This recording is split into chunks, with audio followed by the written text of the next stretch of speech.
Évangile de Jésus-Christ selon saint Luc. En ce temps-là, entré dans le temple, Jésus se mit à en expulser les vendeurs. Il leur déclarait : « Il est écrit, ma maison sera une maison de prière.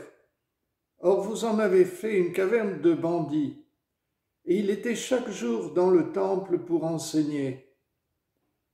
Les grands prêtres et les scribes ainsi que les notables cherchaient à le faire mourir, mais ils ne trouvaient pas ce qu'ils pourraient faire. En effet, le peuple tout entier, suspendu à ses lèvres, l'écoutait. C'est peut-être un peu loin de nous, cette histoire de Jésus qui chasse les marchands du temple. On comprend que la préparation des cérémonies ne devait pas donner prétexte à un trafic juteux pour ceux qui vendaient des animaux pour les sacrifices rituels. Mais que reste-t-il aujourd'hui de ce geste lointain de Jésus dans le temple de Jérusalem ?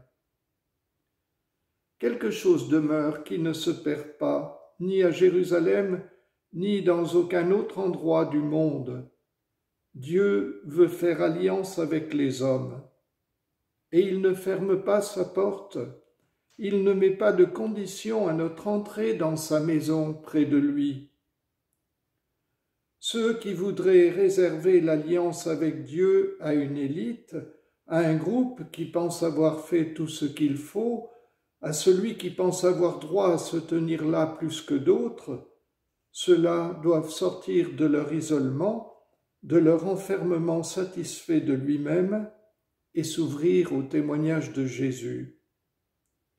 C'est lui, le Christ, mort et ressuscité pour nous, qui, par ses signes, ouvre maintenant le chemin vers Dieu.